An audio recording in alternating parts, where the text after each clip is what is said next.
Welcome everybody to the Cardboard Crash Course. My name's Ethan, and today we're talking about the Clan of Saar. This is my 20th faction guide for Twilight Imperium 4th edition, upgraded by the Prophecy of Kings expansion. If you'd love to see other ones, there'll be a playlist down in the description, but without further ado, let's get into the component overview and an analysis at the end of the video, so stay tuned for that. The Clan of Saar's faction sheet tell us a lot about both their history as well as how other races see them throughout the galaxy. Although they were the first to venture among the stars, the Clan of Saar are delegated to slaves, industrial workers, and miners, digging out gold, ore, and other resources for other races. They are barely looked on to have even the slightest bit of free will or intelligence, and most consider them unclean pigs, dogs, creatures that aren't worthy of having their own unique race, their own unique society. But one day, Rao, their messiah, came from between the stars and ventured out to create a new life for the Saar. Even after his death, the entirety of the Saar hear his call and believe to have new life among the stars, and even a new world beyond death.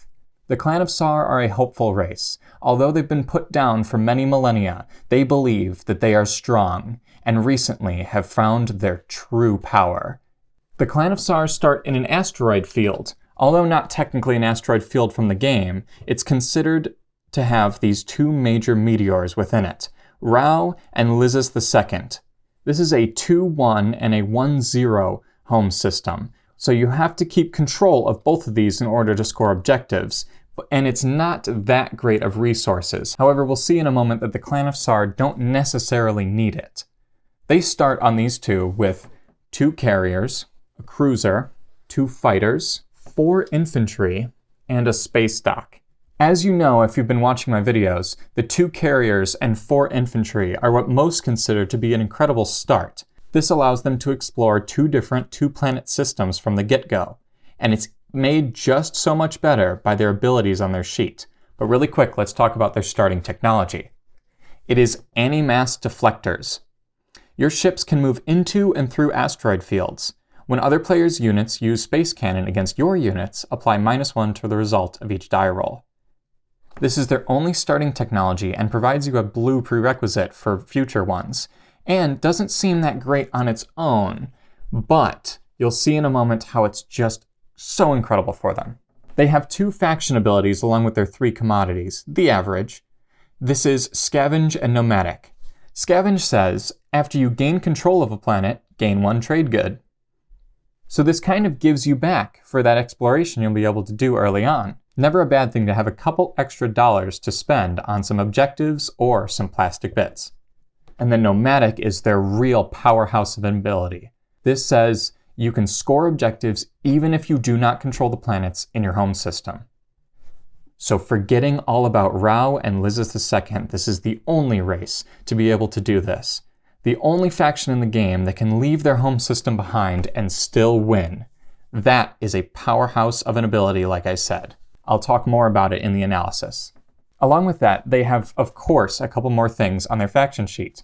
This is the Son of Rao, their flagship.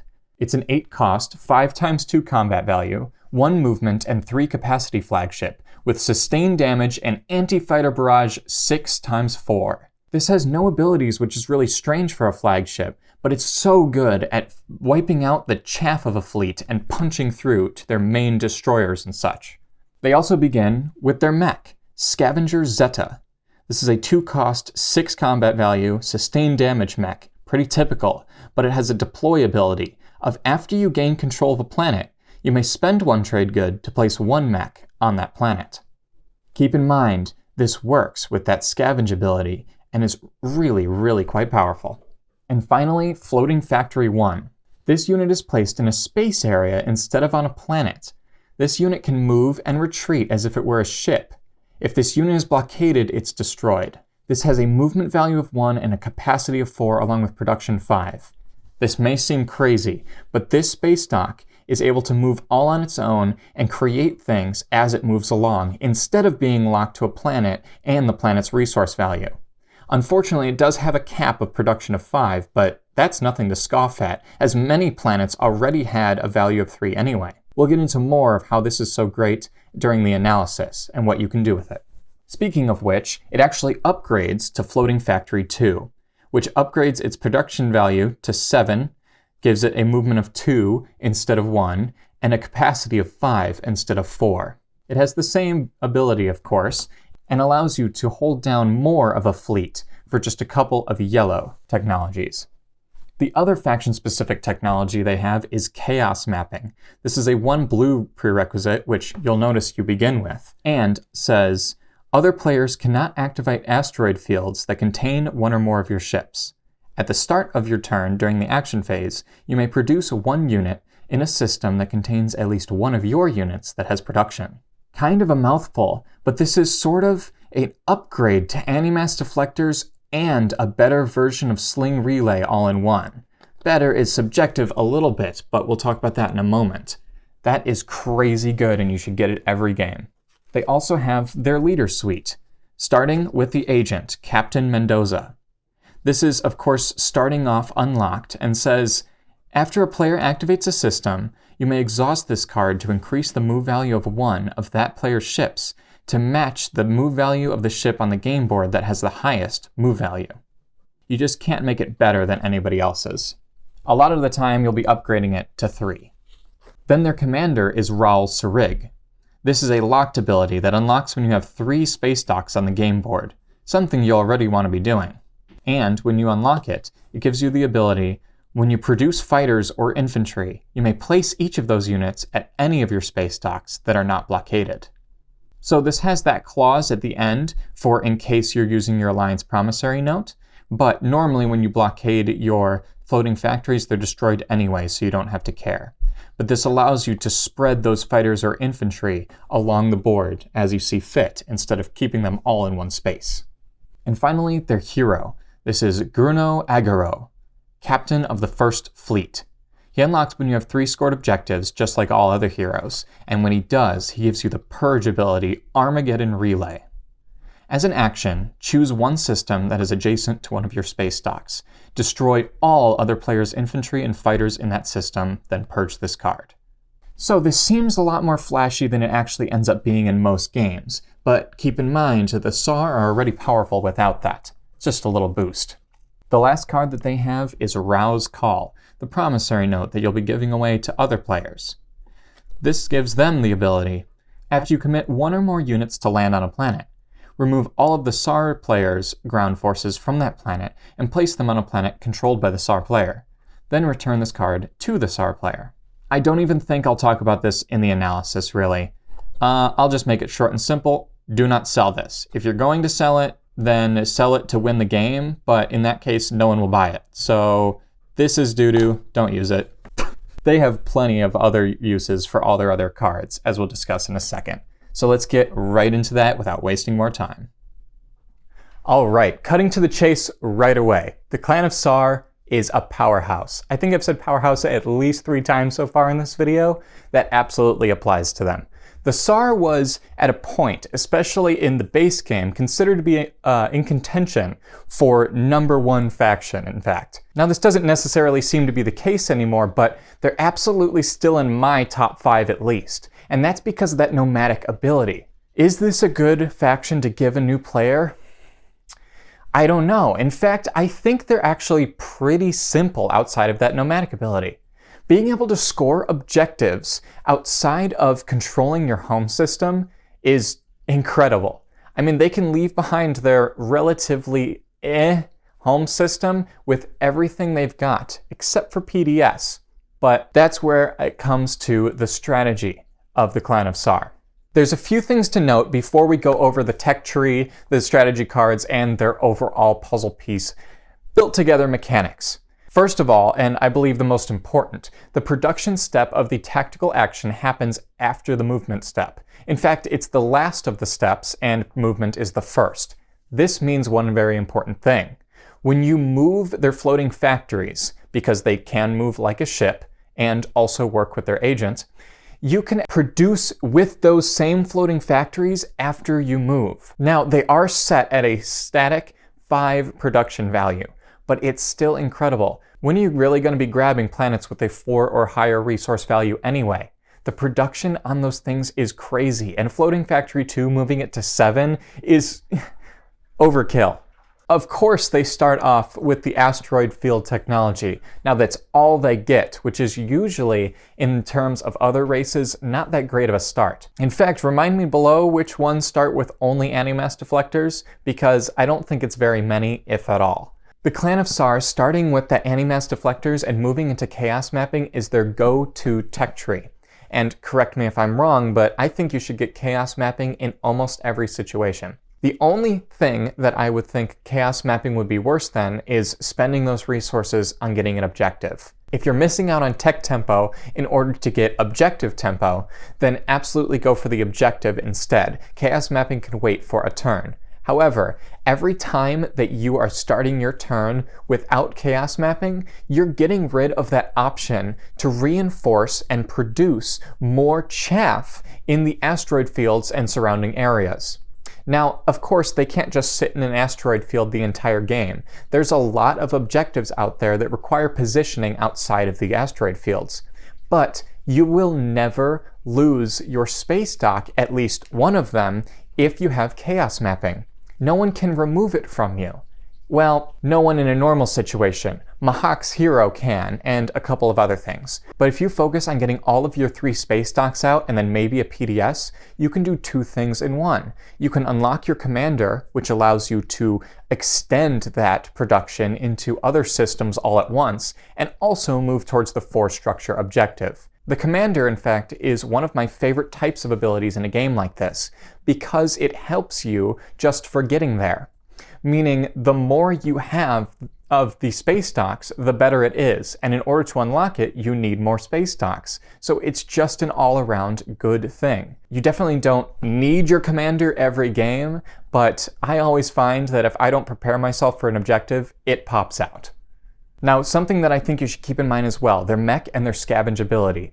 All the while you're expanding using your 2 carriers and 4 infantry into planets, not just asteroid fields. You're not only gaining trade goods, but you're also getting trade goods that you can spend on mechs. Now, the mechs aren't amazing, but spending only 1 instead of 2 to get them exactly where you need, outside of having to bring your floating factories out somewhere where they could be easily destroyed, is great. This lets them forget about their home system and really hunker down on the planets they need to score objectives, including, but not limited to, legendary planets and Mechatol Rex. The scavenge ability also, of course, brings you closer to their flagship, but their flagship is one of the least flashy ones, and I don't really have much to say about it, except for if you need to destroy fighters, use it, but they also have their Armageddon relay, so make that decision on your own. That one's completely up to you. If it's going to win you the game, then get it. If it's not, I would keep your trade goods for objectives, honestly. So first, strategy cards that they love. Well, of course, construction. They have no way to deploy their space docks outside of a really, really specific use of an action card or such, and also construction. Getting the primary of construction is your go-to towards the beginning of the game, getting those floating factories out sooner, and unlocking your commander.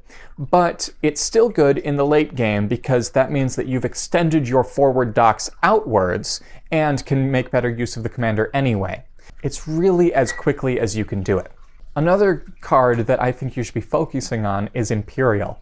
They have such an easy time getting those public objectives that you should really spend just as much time, probably more than other factions, going towards those secret objectives. They are such a secretive race, similar to the Asaral tribes, because they just get to hide and hunker down somewhere that no one can touch, that you really can get those secret objectives, and especially with an inexperienced group that hasn't memorized all the objectives you might be going for, this is your go-to strategy. Win by hiding. That's the Saar. You really don't need a use for diplomacy whatsoever because you can hide in asteroid fields, you kind of forgot about your home system, and do you really need the planets back up when you've gotten trade goods off them anyway? Make that decision if you need it, of course, but I don't think so. If you can grab Warfare, round 1 though, you are golden. Yes, you should be going towards the asteroid fields, but I find in a lot of games, especially with a newer meta, you can take Mechatol Rex pretty easily as them. Moving carriers, floating factories, and the such with capacity towards Mechatol Rex, locking it down, gaining a trade good, and spending all of that on the Custodian's token is a really great strategy for them round 1 or early round 2. You can really hide there with chaos mapping and retreat into an asteroid field if you absolutely are feeling it. Especially in early meta, might place the asteroid fields near Mechatol Rex, but if you're playing with a pre-built map, you need to plan ahead for that. Now that we're done talking about strategy cards, what's an optimal tech tree for them? Well, I'm not going to mess with you. I don't really have a strategy outside of getting chaos mapping, so we're going to talk about blue. Ultimately, ignore Sling Relay. I know it's an action and it could be a great stall, but chaos mapping is kind of doing its thing anyway, and I think you should really extend out your priorities somewhere else. So this conversation ends up being about Dark Energy Tap versus Gravity Drive. Dark Energy Tap is great if you have a lot of empty systems, including those asteroids near you that you can get secret objectives off of, and again, secret objectives are very important for them. But Gravity Drive is going to be your more consistent play. So if you want consistency, which also works with your agent, go to Gravity Drive. If you want big plays, go for Dark Energy Tap. Dark Energy Tap is made a little bit worse by the new Codex, but not enough that I think really deserves killing it. So now that you've got chaos mapping online early, you could absolutely, if you got the technology card especially, go towards Sarween Tools into that floating factory too. Sarween Tools is only a little bit of a discount for most races, but with them, being able to produce as soon as they move allows you to make free things even if you have nothing. You can make one item which ultimately ends up being a single infantry or a fighter, but creating that chaff as you move to protect those is really not that bad of an idea, unless you're going against Argent Flight. And from there, go with your gut. If you need Graviton Laser System to protect yourself, that's great. If you want to start expanding into red, I've even seen an Assault Cannon Saar, but Chaos Mapping and then your Floating Factory 2 if necessary is your go-to. That also allows you to get the secret objective of having both faction technologies if needed. So their ultimate playstyle is that slow burn. Many call it a Saar ball because you allow your entire fleet to move forward. If you have warfare, again in the same round, and continuously just growing along the path. Play defensively with them if needed. You can absolutely scurry away into the shadows if you absolutely need to once you get chaos mapping. Until that happens, you are allowed to play aggressively. Now, don't ever allow yourself to be eliminated as the Saar. You need to keep a little bit of extension back into your asteroid field or even into your home system with those docks in the rear in order to really make use of that commander and such. But overextending yourself is kind of the name of the game with them and really fits into the lore. I haven't really touched on the hero because I think it's just situational. You are going to unlock it with them because it's pretty easy to get objectives early and you'll keep that objective tempo going. However, it's really just kind of a one use if you need it sort of ability. It's not going to flash the board, it's not going to create a ton of fun moments usually, but if you need to clear Mechatol Rex and then roll in on top of them, that's your situation, which I would suggest it. As the faction sheet says, they're a nomadic race, and a strong one at that. Forget about your home system if need be, let yourself get gutted and move across the board, create those neighbors as you go. You don't need to be aggressive. You can absolutely make neighbors that others may not to because they can't overextend. Allow yourself to be friends with some of the table, enemies with some of the table, and be able to retreat into your friend zones if needed. Play fun, play fast, give this to a new player, but all in all, be precise with them. You are consistent, you are powerful, you are the Saar. I'd like to thank my patrons really quick. They're going to be on the screen here. I love all of you, especially MJ Skywalker and Big Al Cappuccino, my students, and Turtle Dude, my professor. I love you so much. If you want to be a patron, also in the description. Without further ado, have a great rest of your day. Pax Magnifica, Bellum Gloriosum.